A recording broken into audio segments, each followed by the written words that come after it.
آگے چلنے سے پہلے کچھ ایک دو ضروری باتیں، وہ یہ کہ آج انشاءاللہ تعالی ہم لوگ زیادہ نہیں ہیں، بس اسی کو سمجھ کے آج مکمل کریں گے۔ جن لوگوں نے ٹائم دیا ماشاءاللہ سنڈے کے دن، اللہ تعالیٰ ان کا اجر ان کے رب کے پاس ہے انشاءاللہ تعالی۔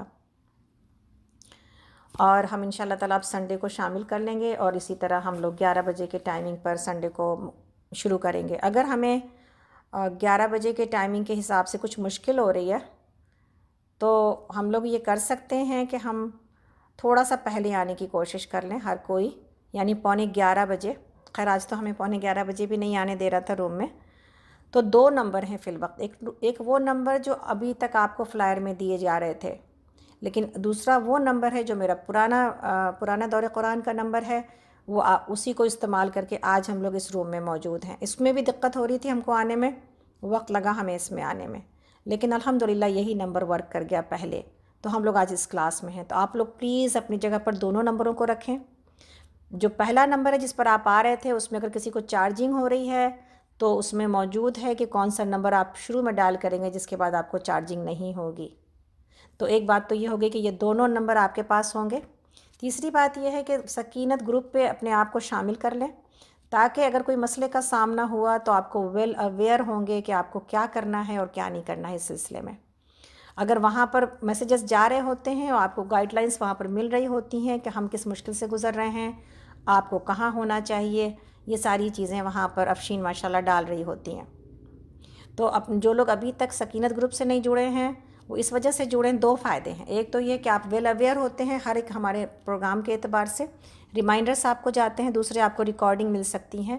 آپ نے سن لیا ماشاءاللہ، اب آپ کو ریکارڈنگ کی ضرورت نہیں ہے جو لوگ کہ سن چکے ہیں، لیکن وہ چاہیں تو اس بات کو آگے بڑھا سکتے ہیں نا، ریکارڈنگ آپ کے ہاتھ میں ہوگی تو آپ آگے اپنے گروپس میں، اپنے کانٹیکٹس میں اس ریکارڈنگ کو آگے بڑھا سکتے ہیں۔ آپ خیر میں اپنا حصہ ڈال سکتے ہیں کہ اس وقت گھر بیٹھے لوگ اس کو سن سکیں۔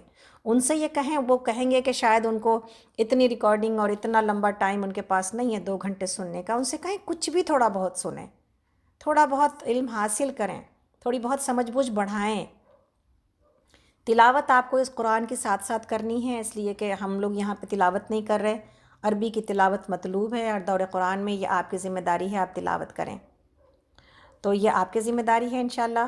اور چوتھی بات یہ ہے کہ جو ریکارڈنگ آپ کو دوسری لنک کے شکل میں بھیجی گئی تھی، آپ لوگ اس کی کوشش کریں۔ ہم لوگ تو اوپن کر رہے ہیں اس لنک کو، تو ہمارے پاس تو ریکارڈنگ بج رہی ہے، لیکن کن لوگوں کے پاس وہ ریکارڈنگ نہیں بج رہی، تو پلیز جو نمبر ہے اس پہ افشین کا، اس پہ ٹیکسٹ کر کے اس کو بتا دیں۔ ہر کوئی کال نہ کرے، ٹیکسٹ کر دے، اپنا نام بتائے اور پھر ٹیکسٹ کر دے۔ میرے نمبر پر بھی آپ ٹیکسٹ کر سکتی ہیں 6303971944، تاکہ آپ کی مشکل کو ہمیں پتہ چل سکے کہ کیا یہ واقعتاً بہت سارے لوگوں کو مشکل پیش آ رہی ہے یا کچھ لوگوں کو مشکل پیش آ رہی ہے۔ ایک تو یہ بھی پتہ کرنا تھا۔ اس لنک کا فائدہ یہ ہے کہ اس لنک سے یہ لنک آپ کے فون کا اسپیس نہیں لے گا، اس لیے جو پہلے جس طرح سے ہم ریکارڈنگ بھیجتے تھے اس میں دقت یہ تھی کہ آپ کے لوگوں کے فون بھر جاتے تھے، پھر مشکل آتی تھی، پھر آپ کو مٹانا پڑتا تھا اور آپ کو یہ لگتا تھا آپ کیوں مٹائیں، آپ اس کو رکھنا بھی چاہتے ہیں لیکن رکھ نہیں سکتے ہیں۔ اس کے بہت سارے آپشن موجود ہیں کہ آپ کلاؤڈ پہ اس کو سیو کر لیں، لیکن ہر آدمی اتنا ٹیکنیکلی اسٹرانگ نہیں ہے کہ وہ ساری چیزوں کو کر سکے۔ اس کے لیے یہ تھا کہ یہ ہم لوگوں نے اس لیے سہولت کی چیز بنائی تھی کہ اس سے آپ کا فون نہیں بھرے گا اور آپ پھر بھی سن سکیں گے جب کبھی چاہیں گے اس ریکارڈنگ کو۔ تو واللہ عالم بالصواب، اگر کچھ لوگوں کو مشکل کا سامنا ہے تو ضرور بتائیے گا۔ امید ہے کہ یہ ریکارڈنگ ہمارے پاس چل رہی ہے تو آپ کے پاس بھی چلنا چاہیے، ٹھیک ہے؟ تو انشاءاللہ تعالیٰ کل پھر ہم لوگ اپنے سیم ٹائمنگ کے اوپر آئیں گے، لیکن آپ سب سے میری گزارش ہے پہلے ہم لوگ وہی پہلے نمبر کو ٹرائی کریں گے، لیکن اگر کسی وجہ سے وہاں دقت آئی تو پھر ہم لوگ اس نمبر پہ آئیں گے۔ آپ لوگ سکینت سے جڑنے کی کوشش کریں تاکہ آپ لوگوں کے پاس پہلے سے موجود ہو کہ آپ کو کہاں آنا ہے۔ دعا کریں اللہ تعالیٰ ہماری اس مشکل کو آسان کر دے، آمین۔ تو جو لوگ نئے آئے ہیں اور پہلی دفعہ آئیں، اہلاً و سہلاً، مرحبا، بہت خوشی ہو رہی ہے، اور اللہ تعالیٰ ہم سب کو جوڑے رکھے اللہ کے اس علم کے ساتھ اور اس کتاب کے ساتھ انشاءاللہ تعالیٰ۔ تو ہم لوگ چلتے ہیں صبر کی طرف۔ اس کی بات ہو رہی تھی صبر کیا ہے، کہ یہ صرف باہر کی چیزیں نہیں ہیں کہ مصیبت آئے گی، تکلیف آئے گی، بیماری آئے گی تو صبر ہے۔ ہم صبر کے جو ہم لوگوں نے 4 مقام پڑھے تھے، انشاءاللہ تعالیٰ اس کو گزر جاتے ہیں تھوڑا سا، تاکہ جن لوگوں نے نہیں پڑھے ان کو پتہ چل جائے۔ صبر کے 4 مقامات ہیں۔ ایک مقام تو یہ ہے کہ اللہ کی اطاعت کے اوپر صبر کرنا۔ اللہ کی اطاعت کے اوپر صبر کرنے کا مطلب یہ ہے کہ مشکل آتی ہے، مشکل لگتی ہے، صبح کا اٹھنا مشکل ہے، تہجد کا اٹھنا مشکل ہے، اپنا مال اللہ کے راستے میں دینا مشکل ہے، بہت ساری چیز ہے، انسان صبر کرتا ہے آخرت کی امید پر تو پھر آگے عمل کر پاتا ہے۔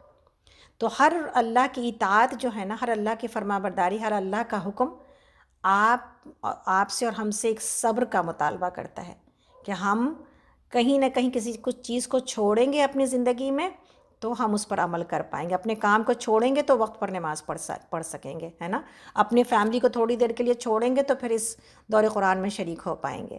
تو فیملی تو ہے نا میرے لیے انشاءاللہ تعالیٰ، لیکن قبر میں جو چیز میرے ساتھ جانے والی ہے وہ کیا چیز جائے گی؟ یہ قرآن ہی جائے گا، ہماری فیملی نہیں جا رہی ہے۔ اور فیملی کو اور لوگوں کو اور دنیا کو ساری زندگی بھی دے دینا تو وہ کم ہے، لیکن اگر کچھ اللہ کے پاس دیں گے نا تو وہ اتنا بڑا قدردان ہے، انہی چند اعمال کو میری زندگی کے اوپر جو ہے وہ پھیلا دے گا انشاءاللہ تعالیٰ۔ اور کسی میری ایک دوست کی والدہ جب انتقال کیں تو ماشاءاللہ بہت نیک خاتون تھیں، اللہ کے راستے میں بڑی جد و جہد اور کوشش کرنے والی تھیں، لوگ ان کو پکڑ پکڑ کے لے جاتے تھے اپنے دروس میں ان سے درس کروانے کے لیے۔ وہ کسی کے خواب میں اپنے انتقال کے بعد آئیں تو انہوں نے خوش ہو کے یہ کہا کہ اللہ کے راستے میں کوشش کر لینا، اللہ تو بہت قدردان ہے، وہ تو تھوڑے پر بھی بہت نواز دینے والی ذات ہے۔ سبحان اللہ، یہ میسج ہے نا میرے لیے اور آپ کے لیے، تھوڑی تھوڑی کوششیں ہمیں نواز دیں گی انشاءاللہ تعالیٰ۔ تو پہلا صبر اطاعت کے اوپر ہے۔ دوسرا صبر اللہ کی نافرمانی کرنے کا دل چاہتا ہے نا، کتنے لوگ ہیں، اگر عورت ہونے کی حیثیت سے دیکھیں کون چاہتا ہے اتنا اوڑھ لپیٹ کے رہنا، باہر نکلنا، ہمارا بھی دل ہوتا ہے نا، اور لڑکیوں کا تو بہت ہی ہوتا ہے، یہاں کے آج کل کی جو بچیاں ہیں کہ بھئی بال کھولا جائے، یہ ڈریس پہنا جائے، کیوں نہیں ہم پہن سکتے یہ سب کچھ، مسلمان لڑکی جو ہے نا وہ یہ کیوں نہیں پہن سکتی، ٹائٹس کیوں نہیں پہن سکتی، مسلمان لڑکی بال کیوں نہیں کھول سکتی، مسلمان لڑکی کو ضروری ہے کہ وہ ٹائٹ کپڑے کیوں نہیں پہن سکتی۔ ساروں کا جواب کیا ہے؟ نافرمانی پر اور جو دنیا کا چلن ہے اس پر جانے کا دل چاہتا ہے ہمارے بچوں کا۔ ان کو سمجھانا یہ ہے کہ اس لیے نہیں کرے گی، اس لیے کہ مسلمان بچی انشاءاللہ تعالیٰ جنت میں بہترین خوبصورت لباس پہنے گی، اس لیے یہاں پر یہ لباس نہیں پہنے گی، اس لیے کور کرے گی، ہمارا آپ اس لیے کور کریں گے اپنے سروں کو، اللہ رب العالمین کا حکم ہے اور اس کے حکم کو مانے بغیر ہم جنت میں نہیں جا سکیں گے۔ تو اللہ کے حدود کے نیچے اور اللہ کے حکم کے نیچے آنے کی ضرورت ہے ہر لیول پر۔ ایک دو مثالیں تو بہت ہیں زندگی میں، لیکن سمجھنے کے لیے کہ اللہ کی نافرمانی، اللہ کے نبی صلی اللہ علیہ وسلم کی حدیث موجود ہے، صبح میں اٹھنے کا دل اتنی مشکل ہوتی ہے صبح فجر میں اٹھنے میں، اور نمازیں اسی لیے قضا ہو جاتی ہیں کہ ہمیں نیند پیاری ہوتی ہے، لیکن نبی صلی اللہ علیہ وسلم نے کہا کہ اگر اللہ رب العالمین کو تم لوگ جنت میں ایسے دیکھو گے جیسے کہ 14ویں رات کے چاند کو، تو اگر تم سے ہو سکے تو فجر اور عصر کی نمازوں کی حفاظت کرنا۔ یہ وہ 2 نمازیں ہیں جس میں سستی اور کاہلی آتی ہے اور انسان کے چھوٹنے کا خوف ہوتا ہے۔ تو نمازوں کو تو ساروں نمازوں کی حفاظت ہے، لیکن ان 2 اوقات میں بہت زیادہ۔ اور نبی صلی اللہ علیہ وسلم نے کہا جو لوگ اندھیروں میں مسجد کی طرف آتے تھے، اندھیرے کی نمازوں میں یعنی فجر اور عشاء میں، اللہ رب العالمین ان کو قیامت میں بہترین نور عطا کرے گا۔ تو یہ سب کچھ ہے، بہت ساری بشارتیں، آپ پڑھیں تو آپ کا دل خوش ہو جائے کہ سبحان اللہ، اور آپ کو اپنی محرومی پر رونا آئے کہ ہم نے کیا کیا نہیں اس کم علمی کی وجہ سے گنوا دیا اجر۔ لیکن اگر زندگی اور وقت ملا ہوا ہے زندگی میں اور توبہ کا وقت موجود ہے اور آگے عمل کی امید موجود ہے تو انشاءاللہ تعالیٰ ہمیں کوشش کرنی چاہیے کہ ہم اپنے عمل کو اور اپنی محنت کو تھوڑا بڑھا دیں، اور ایک دفعہ کھڑے ہوں گے نا، ہم کتنے بھی کمزور ہوں اپنے کسی عمل میں، ایک دفعہ جب ہم کھڑے ہو جائیں گے اللہ رب العالمین کی رحمت ہمیں ضرور سہارا دے گی۔ اور اللہ رب العالمین نے کہا کہ تم اپنے سورہ ملک میں ہم یہ آیتیں پڑھتے رہتے ہیں کہ تم اپنے سروں کے اوپر اڑنے والے پرندوں کو دیکھو، کس نے ہے، کون ہے جس نے اس کو ہواؤں میں تھام رکھا ہے، تو کیا وہ تم کو نہ تھامے گا، اپنے بندے کو نہ تھامے گا؟ کیا وہ پھر اپنی کمزوریوں کے اوپر قابو پاتے رہنے سے انسان کو مضبوطی آتی ہے، ورنہ جب تک کہتے ہیں ہم کمزور ہیں، ہم کمزور ہیں، ہم کمزور ہیں، ہم سے یہ نہیں ہو سکتا، ہم سے وہ نہیں ہو سکتا، تو پھر یہ آیت یاد رکھنی چاہیے کہ لا یکلف اللہ نفسا الا وسعہا، ہم سے کچھ مانگا ہی نہیں گیا ایسا جس سے جو کہ ہم کر نہ سکیں۔ ہمارے اندر اللہ کے تمام احکامات کو بجا لانے کی پہلے صلاحیت دے دی گئی ہے، پھر مطالبہ کیا گیا ہے، ٹھیک ہے۔ تو دوسری چیز اللہ کی نافرمانی سے اپنے آپ کو بچانا ہے اور اس پر صبر کرنا ہے۔ تیسرا صبر مصیبت پر ہے، تکلیف پر ہے، جو آج کل اب آ رہا ہے۔ اب ہمارا کچھ اس میں کوئی زور ہی نہیں ہے، سب کچھ باہر کی جو تکلیف آ رہی ہے، کوشش یہ کرنی ہے کہ جو لوگ مصیبت اور تکلیف میں ہیں ہم ان کے لیے کھڑے ہو جائیں، جس کے لیے ہم نے آپ سے ماشاءاللہ سے لوگ ہمیں دے رہے ہیں، بھیج رہے ہیں، پیسے آ بھی رہے ہیں، اور ہم انشاءاللہ تعالیٰ انڈیا میں بھیجنے کی سارے جو ہے نا وہ کوشش کر رہے ہیں، اور الحمدللہ بہت لوگوں تک چیزیں پہنچ گئی ہیں، بہت لوگوں تک پہنچیں گی۔ آپ کا حصہ اس میں شامل ہے۔ جزاکم اللہ خیراً کثیرا و احسن الجزا، جن لوگوں نے اس مشکل وقت میں اور مشکل جو ہے دوسروں کی مشکل کو سمجھا ہے اور اس میں اپنے مال سے مدد کی ہے۔ اور افشین نے آپ کو ڈال دیا ہے کہ کوئی اگر چیک سے بھیجنا چاہے تو میرا ایڈریس موجود ہے، کوئی ذیلی اکاؤنٹ سے بھیجنا چاہے تو وہ بھی ایڈریس موجود ہے۔ اور آخری صبر جو ہے، چوتھا صبر کیا ہے؟ چوتھا صبر یہ ہے کہ نیکیاں یہاں کی جائیں گی، نمازیں یہاں پڑھی جائیں گی، لیکن جس نماز کا وعدہ کیا گیا کہ نماز جنت کی چابی ہے، وہ ابھی ہمیں جنت نہیں ملے گی، نماز پہ نہ دکھائی دے جائے گی ہم کو۔ ہمیں بصیرت کی آنکھوں سے اپنی جنت کو دیکھنا ہے اور اپنے جہنم کو دیکھنا ہے، یہ دنیا میں نہیں دکھائی دے گی۔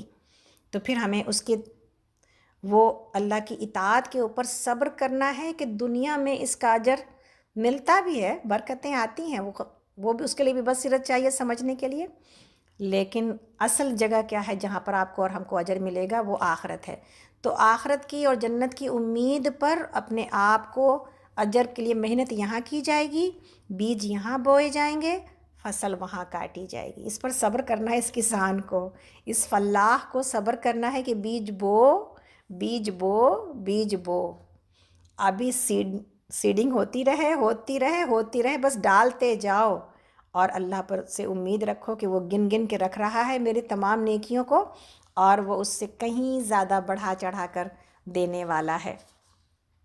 تو یہ 4 صبر ہے جو کہ ہمیں سیکھنے کی ضرورت ہے۔ دوسری چیز مصابرت ہے۔ مصابرت کے معنی کیا ہے؟ اپنے حریف اور اپنے دشمنوں کے مقابلے میں ثابت قدمی کا مظاہرہ کرنا اور تیاری پکڑ لینا۔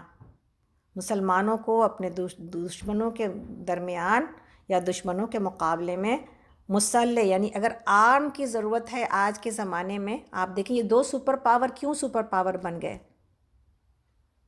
اس لیے کہ انہوں نے دنیا کے اوپر، دنیا کو کا مقابلہ کرنے کے لیے اپنے آپ کو تیار کر لیا، ویل ایکوپڈ ہیں کہ دنیا ان کے آگے کوئی سر نہیں اٹھا سکتا، ان کے پاس ڈرانے کی ساری چیزیں موجود ہیں۔ یہی حال مسلمانوں کا تھا ایک وقت جب وہ ویل ایکوپڈ تھے، اپنے دشمنوں کے لیے بہترین طریقے سے تیار تھے۔ آج مسلمان ممالک نے ایک ملک کو پکڑ رکھا ہے اور کہتا تو میری حفاظت کر، تو میری حفاظت کر۔ تو پھر ایسے لوگ دنیا میں اللہ کے نام پر کیا کریں گے جو کہ دوسروں کے پیروں کے نیچے اور دوسروں کے تلوے چاٹ رہے ہیں؟ اللہ رب العالمین نے مسلمانوں کو اپنی تیاری کرنے کا حکم دیا ہے اور اپنی تیاری سکھائی ہے کہ ایک مسلمان قوم اللہ کے لیے، اللہ کے دشمنوں کے لیے لڑنے کے لیے اور اللہ کے زمین پر اللہ کا قانون نافذ کرنے کے لیے پوری طرح تیار ہوگی۔ اور یہ امت تیار تھی۔ دہر تو دہر دریا بھی نہ چھوڑے ہم نے، بحر ظلمات میں دوڑا دیے گھوڑے ہم نے۔ تو پھر دنیا دیکھیں، 1/3 دنیا مسلمانوں کے قبضے میں تھی، اور جو امن و امان اور سکون تھا وہ آج کہیں میسر نہیں ہے۔ تو اسی طرح یہ جو مصابرت ہے وہ کیا ہے کہ اس میدان میں اپنے دشمنوں کے خلاف جو ہے وہ نہ صرف یہ کہ تیاری پکڑے بلکہ بازی لے جائے، یہ ہے اس میں مطالبہ۔ اور میدان جنگ میں فتح اور شکست کا جو دار و مدار ہے وہ تعداد اور اسلحہ پر نہیں ہوتا۔ تیاری تو پہلے پکڑی جائے گی، باقی فتح کی امید اور کامیابی کی امید کس سے لگائی جائے گی؟ اللہ رب العالمین سے۔ اور دلیل کہاں پر ملتی ہے ہمیں؟ جنگ بدر سے، کہ کس طرح جب ایمان خالص ہو اور اللہ کے لیے خالصتاً نکلا جائے تو اللہ تعالیٰ فرشتوں سے مدد کرتے ہیں اپنے بندوں کی۔ تیسری چیز مرابطہ ہے۔ مرابطہ کیا ہے؟ اس کا معنی دشمن کے مقابلے میں اپنی سرحدوں کی حفاظت کے لیے سرحدوں کی حفاظت کرنا۔ تو یہ جو مرابطہ ہے یہ سرحدوں کی حفاظت ہے، ٹھیک ہے؟ اس کے بارے میں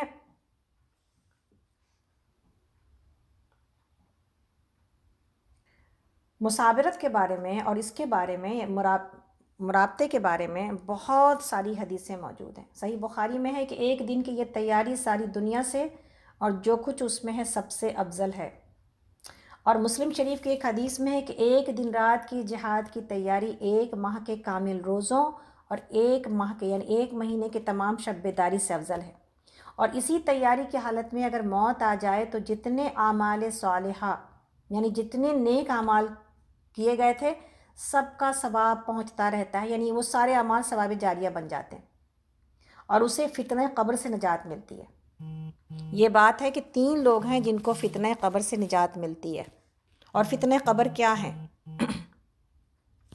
فتنہ قبر یہ ہے کہ قبر کے اندر منکر نکیر کا آنا، اور اس کے بارے میں کہ نبی صلی اللہ علیہ وسلم نے بتایا کہ یہ ایسا ہوش اڑانے والا منظر ہوگا کہ ہر انسان کے ہوش اڑ جائیں گے اس وقت جب وہ آ کے سوال و جواب کریں گے قبر کے اندر۔ اب اس میں آپ کو اور ہم کو پاس ہونا ہے، اور آپ کے اور میرے ہوش و حواس صحیح ہونے ہیں۔ عمر فاروق رضی اللہ عنہ نے پوچھا تھا کہ یا رسول اللہ کیا عمر کے ہوش ٹھکانے ہوں گے؟ تو آپ نے کہا تھا کہ ہمیں امید ہے کہ تمہارے ہوش ٹھکانے ہوں گے۔ تو پھر آپ نے کہا تھا کہ پھر ان شاء اللہ تعالیٰ ہمیں امید ہے کہ مجھے امید ہے کہ میں اس میں اپنے ہوش و حواس میں ہوں گا تو میں جواب دے لوں گا۔ لیکن سوال یہ ہے کہ جب عمر فاروق جیسے لوگوں کو یہ سوال پیدا ہو گیا کہ کیا میرے ہوش ٹھکانے ہوں گے، تو پھر ویسا جلیل القدر صحابی جس کے بارے میں یہ ہے کہ میرے بعد کوئی نبی ہوتے تو عمر ہوتے، اور عمر کا علم ایسا ہے کہ تمام لوگوں کے علم سے بازی لے گیا، تو جب اس انسان کا اور عشرہ مبشرہ میں موجود ہیں تو پھر ہم اور آپ کس امید پر بیٹھے ہیں؟ تو قبر کا جو یہ فتنہ ہے یہ رباط کی یعنی مسلمانوں کی سرحدوں کی حفاظت کرنے کی حالت میں اگر کوئی مارا جائے تو یہ فتنہ اس کی قبر میں نہیں آتا۔ 3 لوگوں کے اوپر یہ فتنہ برپا نہیں ہوتا۔ کون سے ہیں یہ 3 لوگ؟ حدیث میں مفہوم موجود ہے کہ شہید کے اوپر، کہ جو شہید ہے اس سے نہیں پوچھ، اس کی شہادت ہی اس کی گواہی ایمان کی گواہی دے دیتی ہے۔ اسی طرح یہاں پر جو مرابطہ میں جو بیٹھا ہوا ہے رباط میں، وہ بھی اسی بات کی گواہی دے رہا ہے کہ وہ اللہ کے لیے اپنی جان تک لگانے کو تیار ہے، چاہے اس کی موت وہاں پہ آ جائے یا وہ مارا جائے۔ مارا گیا تو شہید، اور اگر موت آ گئی تو پھر وہ اسی اجر کو پاتا ہے۔ اسی طرح وہ انسان جو جمعہ کے دن یا رات میں جس کا انتقال ہوتا ہے یعنی روح نکلنے کی کا وقت، اس کے اوپر بھی یہ فتنہ برپا نہیں ہوتا۔ جمعہ کی رات جو کہ جمعرات کی شام سے شروع ہو کر کے جمعہ کے شام مغرب تک کا وقت ہے، یہ اس کا جنازہ کبھی بھی ہو اس کی جان نکلنے کا وقت یہ ہونا چاہیے، تو پھر اس کے اوپر بھی قبر کا فتنہ نہیں برپا ہوتا۔ لیکن آپ یہ دیکھیں کہ کتنے سارے لوگ اللہ کے نافرمان بھی جا رہے ہوں گے ایسے وقت میں، نہیں تو کیا ان سب کو اسی حالت میں چھوڑا جا رہا ہوگا؟ نہیں، کچھ ہونا چاہیے میرے پاس نا، میرے پاس کچھ پونجی ہونی چاہیے، جمع پونجی، جس کی وجہ سے اللہ رب العالمین مجھے اس سے بچا لیں۔ تو کم سے کم ہم اس وقت نہ تو ہم شہادت کی تمنا تو دل میں رکھتے ہیں، لیکن اگر اس کا موقع نہ ملے تو کم سے کم جمعہ کی موت کے دعا تو کر سکتے ہیں نا انشاءاللہ تعالیٰ۔ تو ہم سب جمعہ کی موت کی دعائیں کریں کہ اللہ تعالیٰ ہمیں موت دے تو ایسے ہی برکت والی موت دے کہ جمعہ کا دن بھی مل جائے اور جمعہ کا جنازہ بھی مل جائے، اس لیے کہ جنازے کی بھی بہت بڑی اہمیت ہے کہ جتنے زیادہ لوگ اس میں شریک کریں وہ جانے والے کے لیے اتنی دعائیں ملتی ہیں اور اتنی مغفرت ملتی ہے۔ تو یہ بات ہے۔ ایک اور حدیث میں ہے مسند احمد کی کہ اسے صبح شام یعنی جو مر جاتا ہے اس دن اس کو صبح شام جنت سے روزی پہنچائی جاتی ہے اور قیامت تک اس کے مرابطے کا اجر ملتا رہتا ہے۔ اللہ اکبر۔ اور ایک اور جگہ پر حضرت عثمان بن عفان رضی اللہ عنہ نے فرمایا کہ میں تمہیں رسول اللہ صلی اللہ علیہ وسلم سے اپنی سنی ہوئی بات سناتا ہوں، میں نے اب تک ایک خاص خیال سے اسے نہیں سنایا۔ آپ نے فرمایا تھا کہ اللہ جل و شانہ کی راہ میں ایک رات کا پہرا 1000 راتوں کی عبادت سے افضل ہے جو تمام راتیں قیام میں اور تمام دن صیام میں گزارے جائیں۔ اللہ اکبر۔ یعنی 1000 راتوں کی عبادت جو کہ راتیں قیام میں اور دن روزے کی حالت میں گزارے جائیں، اس سے بھی بہتر ہے۔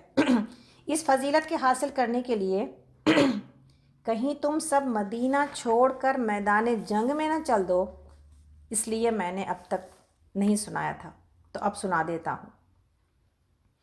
تو حضرت سلمان فارسی رضی اللہ عنہ ان کے پاس پہنچے. نہیں، ایک جگہ پر ہے کہ آپ صلی اللہ علیہ وسلم نے فرمایا، حضرت شرجیل بن سمت محافظت کے سرحد پر تھے، یعنی سرحد کی حفاظت کر رہے تھے، اور زمانہ زیادہ گزر جانے کے بعد کچھ تنگ دل ہو رہے تھے. تو حضرت سلمان فارسی رضی اللہ عنہ ان کے پاس پہنچے اور فرمایا، آؤ میں تمہیں نبی صلی اللہ علیہ وسلم کی ایک حدیث سناؤں. آپ نے فرمایا ہے، ایک دن سرحد کی حفاظت 1 مہینے کے صیام و قیام سے افضل ہے، اور جو اسی حالت میں مر جائے وہ فتنہ قبر سے محفوظ رہتا ہے اور اس کے اعمال قیامت تک جاری رہتے ہیں. سبحان اللہ. تو گویا کہ یہ ایسی باتیں ہیں کہ یہ انسان جو ہے نا، اللہ رب العالمین کے لیے اپنے آپ کو تیار رکھے. صحیح بخاری میں ایک اور جگہ پر ہے کہ دینار کا بندہ برباد ہو اور کپڑوں کا بندہ، اگر مال دیا جائے تو خوش ہو جائے، اگر نہ دیا جائے تو ناخوش ہے، یہ بھی برباد ہوا. اور خراب ہوا، اگر اسے کانٹا چبھ جائے تو نکالنے کی کوشش بھی نہ کی جائے، خوش نصیب ہوا. اور خوب پھولا وہ شخص جو اللہ کی راہ میں جہاد کے لیے اپنے گھوڑے کی لگام تھامے ہوئے ہے، بکھرے ہوئے بال ہیں، گرد آلود قدم ہیں. اگر چوکیداری پر مقرر کر دیا گیا ہے تو چوکیدار رہ کر رہا، اور اگر لشکر کے اگلے حصے میں مقرر کر دیا گیا ہے تو وہیں خوش ہے. لوگوں کی نظروں میں اتنا گرا پڑا ہے کہ اگر کہیں جانا چاہے تو اجازت نہ ملے، اگر کسی کی سفارش کرے تو قبول نہ ہو. سبحان اللہ. یعنی یہ وہ ساری باتیں ہیں جو کہ اللہ کے اس فوج میں شریک ہونے کے اعتبار سے ہیں کہ رباط کا اجر کیا ہے. اور اسی طرح یہاں پر یہ بات بتائی جا رہی ہے، چوتھی چیز وہ کیا ہے کہ واتقو، چوتھی چیز تقویٰ ہے. تو اس میں تفصیلی بات کہ تو ساری باتیں ہم تقویٰ کے بارے میں جانتے ہوئے آ رہے ہیں. صرف اتنی سی بات کہ اللہ کی جو باؤنڈریز ہیں نا، ایک مختصر بات کے طور پر اس کو مکمل کرتے ہیں، ہمارا ٹائم ہو گیا. اللہ کی جو باؤنڈریز ہیں اس کی نگرانی کرنا تقویٰ ہے، کہ کہاں ہم کیا کر سکتے ہیں اور ہم کیا نہیں کر سکتے. تو گویا کہ اللہ رب العالمین نے یہاں پر یہ بتا دیا، یا ایھا الذین آمنوا اصبروا وصابروا ورابطوا واتقوا اللہ لعلکم تفلحون. تو الحمدللہ ان تمام اس پوری جو رکوع کو آج اسی کو حاصل مطالعہ اور اپنے سیرت و کردار کے اعتبار سے اسی کو اپنا سبق سمجھتے ہیں. جو کچھ ہم نے سیکھا ہے اللہ سے دعا کرتے ہیں اللہ رب العالمین ہمارے سیرت و کردار میں ڈال دے. اللہ کرے ہم اللہ کے لیے صبر کرنے والے بن جائیں، اللہ کرے کہ ہم اللہ کی اطاعت کرنے والے بن جائیں، اور اللہ کرے کہ ہم اللہ کی حدود اور باؤنڈری کی حفاظت کرنے والے بن جائیں، اور اللہ کرے کہ ہم جو ہے وہ اس دنیا کو چھوڑنے کی تیاری تھوڑی سی شروع کر لیں، تاکہ ہم اس دنیا کے فائدے کو نظر میں رکھتے ہوئے اس تکلیف کو جو اس وقت اللہ کی اطاعت میں آتی ہے اس پر صبر کر جائیں. تو ہمیں امید ہے کہ آپ سب لوگ جو لوگ کے موجود ہیں سب نے سنا ہے، اور سب کے اوپر یہ ذمہ داری ہے کہ ہم اس پر پڑھ کر عمل کرنے کی کوشش کر لیں. کوشش کر لیتے ہیں ہم سب، جیسا کہ ہم نے شروع میں کہا تھا کہ آپ کو ہم یہ ہوم ورک دے رہے ہیں کہ آپ سب اس کو یاد کریں. کوشش کریں کہ یہ یاد ہو جائے، اور کوشش کریں کہ جب اللہ کے نبی صلی اللہ علیہ وسلم نے محض ایک رکوع کے اوپر آپ رات بھر آپ اتنا روئے اور آپ نے اللہ کا اتنا شکر ادا کیا، اور آپ کے پاس تو کوئی گناہ نہیں تھا، تو کوشش کریں کہ ہم اللہ کے شکر گزار بندہ بننے کے لیے راتوں کو جاگیں اور راتوں کو روئیں. اسی دعا کے ساتھ کہ اللہ تعالی ہم سب سے راضی ہو جائے، اور اسی دعا کے ساتھ کہ اللہ تعالی ہم سب کو ایسا بنا دے جیسا وہ ہمیں دیکھنا چاہتا ہے. اللہ تعالی ہم سب کے اس آنے کو اور بیٹھنے کو اور سننے کو قبول کرے. ربنا تقبل منا انک انت السمیع العلیم وتب علینا انک انت التواب الرحیم. اور اس دعا کے ساتھ کہ اللہ رب العالمین ہمارے لیے ہمارے تمام آباء و اجداد کو بخش کر کے، اور ان تمام لوگوں کو بخش کر کے جو لوگ اس دنیا سے چلے گئے اپنی رحمتوں میں جگہ دے. جو موجود ہے دنیا اور انسان، اللہ تعالیٰ سب تکلیف سے ان کو نجات دے، اور خاص طور پر اس وقت کی جو تکلیف ہے اللہ تعالیٰ اس سے نجات دیں. اللہ ان غریبوں کے اوپر بھی رحم کر دیں اور لوگوں کو کھڑا کر دیں ان کی مدد کرنے کے لیے کہ جو اس وقت اس پریشانی میں پریشان ہیں اور بھوکے ہیں. ہر کوئی اپنی اپنی جگہ پر اپنا حصہ ڈالے اس مصیبت میں، اور اللہ رب العالمین ہر اس تکلیف کو ہم سب کو سے اٹھا لے. یا اللہ اس امت کو معاف کر دے. یا غفور الرحیم، یا اللہ ہم سب کو اپنی زندگی کو بدلنے کا جو موقع ملا ہے، اے اللہ ہم آپ سے طلب کرتے ہیں وہ توفیق کہ اللہ کرے کہ ہم بدل جائیں، ہمارے دن رات بدل جائیں، ہماری نمازیں بدل جائیں، ہمارے اوقات بدل جائیں، ہماری قربانیاں بدل جائیں. اب ہم کہاں خرچ ہو رہے تھے، اب ہمیں کہیں اور خرچ ہونا ہے. اللہ کرے کہ ہماری دعائیں بدل جائیں. ہم دنیا کے لیے محض دعا مانگتے تھے، انشاءاللہ ہماری دعا آخرت کے لیے بھی ہو جائے، اور اللہ کرے کہ ہم اسی دین کے، اسی کلام کا جو حق ہے اس قرآن کا، اس کو سنیں بھی اور سنانے والے بن جائیں. دعا کرتے ہیں اپنے لیے بھی اور اپنے تمام جو ہے ساتھیوں کے لیے بھی. آپ پورے سکینت گروپ کو بھی اس دعا میں شامل رکھیں انشاءاللہ کہ اللہ تعالی ہم سب کا آنا اور بیٹھنا قبول کر لے، اور اپنے لیے بھی اور پوری انسانیت کے لیے دعا کریں کہ اب وہ وقت ہے کہ ہم قرآن سے قریب ہو جائیں. اللہ کرے کہ ہم اس کتاب کو آسانی کے ساتھ پڑھتے ہوئے، سمجھتے ہوئے اللہ کے کلام کو مکمل کر سکیں دور قرآن کو. اللہ کرے ہمارے آگے لائن کی جو اب ہمارے پاس راستہ ہے اس کو پہنچانے کا، وہ راستہ اللہ کرے کہ اس میں شیطان کوئی رخنہ نہ ڈالے، اور اللہ کرے کہ اللہ کی آسانی ہمارے ساتھ ہو اور ہمارے اس کام کے ساتھ ہو. اللہ کی برکت، اللہ سے برکتوں کی دعائیں مانگتے ہیں، اور انشاءاللہ جہاں کہیں پر بھی مشکل آئے گی تو ہم ضرور اللہ سے دعا کرتے ہیں کہ اللہ ہم سب کو معاف کر کے ہمارے لیے وہ راستے، وہ نعمتیں جو ہمیں اللہ سے قریب کرنے والی ہیں، اس سے اللہ تعالی ہمیں محروم نہ کر دے. اللہ تعالی ہم سب کو معاف کر دے. اور بے شک ہم بہت گنہگار ہیں، بس اس کے باوجود آپ کی رحمت پر توجہ ہے یا اللہ. اللہ تعالی ہم سب کو جنت الفردوس میں جگہ عطا کر دیں اور ہم سب کو جہنم کی آگ سے بچا لیں. اللہ تعالی ہماری فیملیز کو، ہمارے بچوں کو، ہمارے پیاروں کو جہاں کہیں بھی کوئی ہے، اللہ تعالی سبوں کی حفاظت کرے یا اللہ. یا اللہ ہمیں ایسا بنا دیجئے جیسا آپ ہمیں دیکھنا چاہتے ہیں. یا اللہ ہمیں موت نہ آئے مگر اس حال میں کہ آپ ہم سے راضی ہوں. یا رب العالمین ہمیں موت نہ آئے مگر اس حال میں کہ آپ ہم سے راضی ہوں. یا ربی ہمیں موت نہ آئے مگر اس حال میں کہ آپ ہم سے راضی ہوں، اور ہمارے زبانوں پر کلمہ لا الہ الا اللہ ہو. ربنا تقبل منا انک انت السمیع العلیم وتب علینا انک انت التواب الرحیم. ربی اجعلنی مقیم الصلاۃ ومن ذریتی ربنا وتقبل دعاء. ربنا اغفر لی ولوالدی وللمؤمنین یوم یقوم الحساب.